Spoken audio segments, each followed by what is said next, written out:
Hello बच्चों, आप सभी का एक बार फिर से मेरे चैनल विद्या निकेतन पे बहुत बहुत स्वागत है। और आज हम पढ़ेंगे समरूपी भिन्नार्थक शब्द। समरूपी भिन्नार्थक शब्द, जैसा कि नाम से ही प्रतीत हो रहा है कि रूप तो लगभग एक जैसा दिखता है, लेकिन उनके लिखने के ढंग में थोड़ी से अंतर होते हैं और जो अर्थ होता है उनका बिल्कुल ही एक दूसरे से अलग होता है, भिन्न होता है। तो हिंदी में ऐसे अनेक शब्द हैं जो सुनने में तो एक जैसे लगते हैं, लिखने में थोड़े से भिन्न होते हैं और उनके अर्थ पूर्ण रूपेण एक दूसरे से अलग होते हैं, एकदम बिल्कुल ही अलग होते हैं। ऐसे शब्दों को हम कहते हैं समरूपी भिन्नार्थक शब्द। अब जैसे कि यहाँ देखिए, हंस और हंस, हंस और हंस। एक में देखिए आप, यहाँ अनुस्वार लगा है, एक में आप यहाँ देख सकते हैं कि क्या लगा है, अनुस्वार। और दूसरे में आप यहाँ देख सकते हैं कि क्या लगा हुआ है, चंद्र बिंदु। तो ये लिखने में तो लगभग एक ही जैसे दिख रहे हैं, थोड़े से अंतर है, लेकिन इन दोनों का अर्थ बिल्कुल एक दूसरे से अलग है। हंस क्या होता है, पक्षी, और हंस क्या होता है, जो हम हंसते हैं। तो इस तरह से लिखने में थोड़े से अंतर दिखाई देते हैं, लेकिन अर्थ बिल्कुल ही अलग होते हैं। तो ऐसे शब्दों को हम समरूपी भिन्नार्थक शब्द कहते हैं। उपयुक्त चित्र में दोनों शब्द समान ही लग रहे हैं, दोनों में ह और स वर्ण समान है, बस अनुस्वार और चंद्रबिंदु का अंतर है। लेकिन दोनों शब्द के अर्थ में बहुत ज़्यादा अंतर है। हंस का अर्थ एक पक्षी है और हंस का अर्थ होता है हंसना। चलिए, ऐसे ही बहुत सारे शब्द हैं जिनको हम बड़ी ध्यान से देखेंगे कि थोड़े से फर्क होने मात्र से ही उन दोनों के अर्थ में कितनी ज़्यादा अंतर हो जाते हैं। तो हमारा पहला शब्द है जाया, यानी पत्नी, और जाया यानी कि बेकार, यानी अपना समय बेकार करना। कहते हैं ना, क्यों अपना समय ज़ाया कर रहे हो, कुछ अच्छे काम कर लो, है ना। एक होता है कली, यानी कलयुग, और दूसरी होती है कली, यानी फूल का अधखिला रूप। एक होता है कुल, यानी वंश, और एक होता है कूल, यानी किनारा। जो नदी का किनारा होता है, समुद्र का किनारा होता है, उसे हम कहते हैं कूल, यानी किनारा। वली, बलि यानी बलिदान, और वली यानी कि बलशाली, जो बहुत बलशाली होते हैं, ताकतवर होते हैं, उन्हें हम कहते हैं, जैसे बजरंग बली, यानी बलशाली। बार यानी दफा, यानी तुमने कई दफा, यानी कई बार तुमने ये काम कर लिए, फिर भी तुम्हें याद नहीं रहता कि किस काम के बाद क्या करना है। इस तरह से बार यानी दफा। और वार यानी दिन, यानी सोमवार, मंगलवार, बुधवार, वीरवार, ये सब। पथ यानी कि राह होता है, और पथ्य यानी कि आहार होता है। पथ्य यानी कि आहार होता है, खाना होता है, और पथ यानी कि राह होता है। चर्म यानी चमड़ा, और चरम यानी कि अंतिम। इसके बाद है सर्ग, एक अध्याय होता है, और स्वर्ग एक लोक होता है, जैसे स्वर्ग, नर्क, है ना। तो ये एक लोक होता है। इसके बाद है अतल, यानी गहरा, और अतुल, जिसके समान दूसरा ना हो। अतल यानी गहरा, अतुल यानी जिसके समान दूसरा ना हो, अतुलनीय, जिसकी तुलना किसी से की नहीं जा सकती, अतुलनीय यानी जिसके समान दूसरा ना हो। लौटना यानी वापस आना, लौटाना यानी लेटकर आराम करना। दशा यानी अवस्था, और दिशा यानी कि जैसे पूर्व दिशा, पश्चिम दिशा, ये जो दिशा होती हैं हमारी, यानी तरफ, ये पूर्व दिशा, पश्चिम दिशा, ये दिशा होती हैं। एक दशा का मतलब अवस्था, और दिशा का मतलब तरफ। रण दौड़, और रण युद्ध। देखिए, रण और रण, रण दौड़, रण युद्ध। कल आने वाला दिन, और काल मृत्यु। बल यानी शक्ति, बाल यानी केश। आइए हम दूसरे देखेंगे शब्द। पाश यानी बंधन, यानी जिसमें पाश यानी परशुपाश, यानी जो बंधन होते हैं, रस्सी होती है जिनमें बांध के रखा जाता है ना, उसको हम कहते हैं पाश। और पास यानी समीप। आदि यानी कि आरंभ, और आदि यानी अभ्यस्त, यानी किसी चीज़ का आदि होना, अभ्यस्त होना, किसी चीज़ के लिए हैबिचुएटेड होना, उनको हम कहते हैं आदि।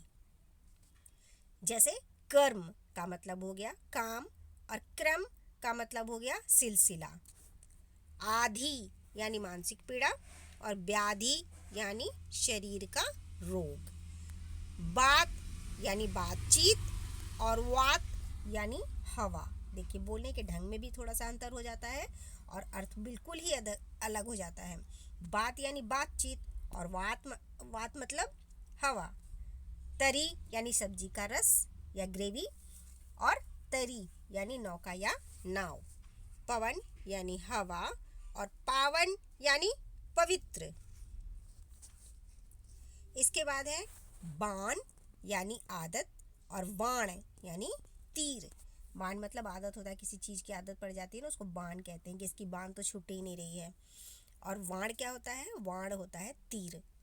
प्रकार यानी तरह, और प्राकार यानी किला। अंदर यानी भीतर, और अंतर यानी भेद।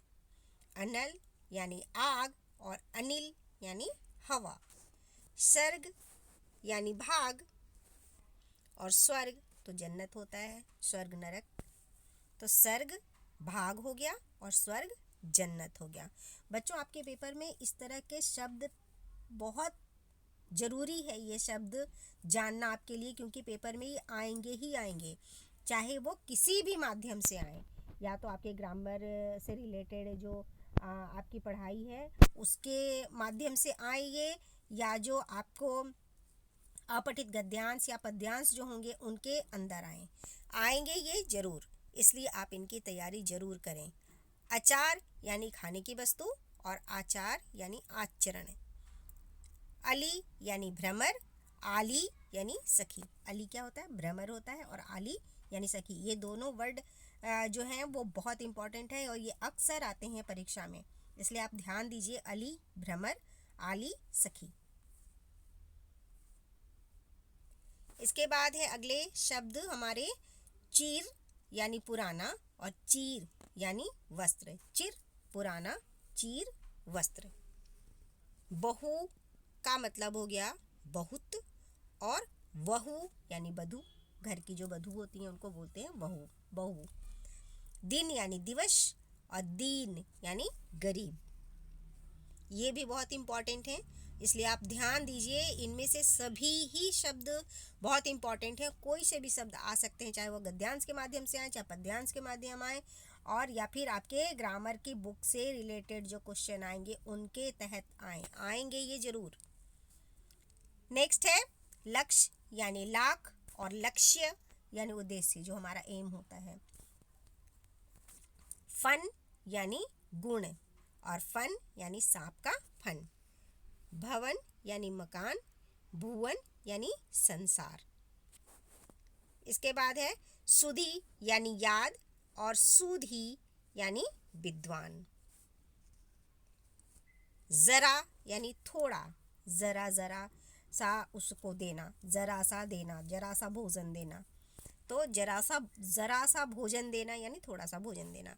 और जरा यानी बुढ़ापा, तो जरा थोड़ा, जरा बुढ़ापा।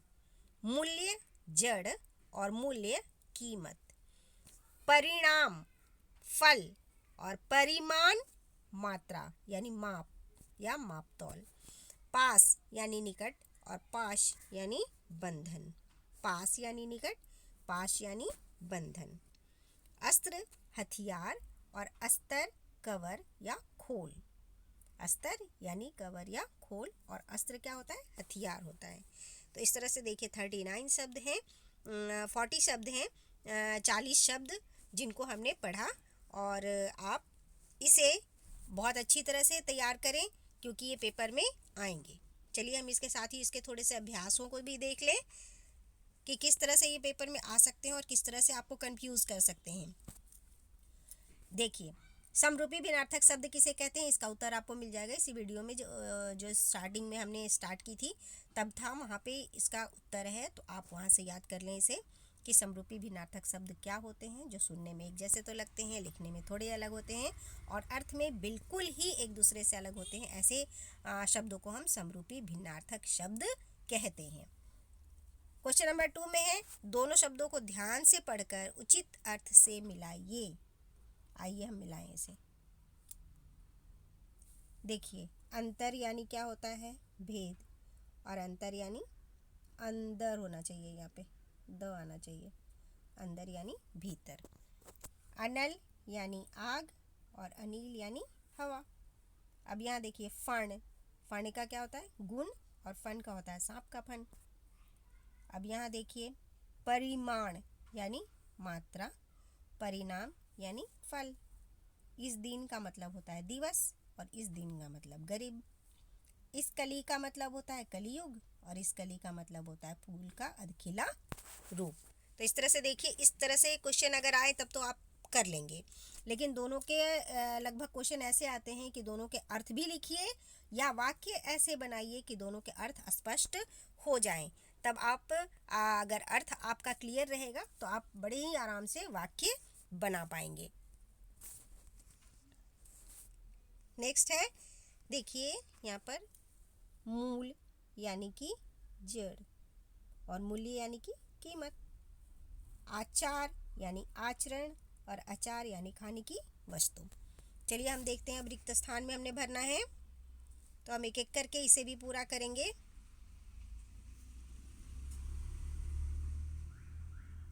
आइए देखिए, गंगा एक पावन नदी है, पहले वाले में ये भर देंगे पावन, ठीक है। और दूसरे में हनुमान को पवन पुत्र कहते हैं, तो दूसरे वाले में पवन भर देंगे, ठीक है बच्चों, ये हो गया। आलेख का आ गया, आलेख का क्या आ जाएगा, परिणाम आ जाएगा, तो नंबर 1 में परिणाम। और दूध का सही परिमाण बताइए, यानी दूध का दूध की सही मात्रा बताइए, तो परिमाण हो जाएगा, तो दूसरे में ये वाला भर देंगे। सूर्य पूर्व दिशा में उगता है, तो दिशा के लिए नंबर 1 यहाँ हो गया। आज भारत की दशा अच्छी नहीं है, तो दूसरे में दशा भर देंगे। इसके बाद है नेक्स्ट, मेरे डैश बहुत सा धन है, मेरे पास बहुत सा धन है। यम के पाश से कोई नहीं बच सकता, पाश यानी बंधन, यम के बंधन से कोई नहीं बच सकता, तो दूसरे में ये वाला पाश हो जाएगा। नेक्स्ट है,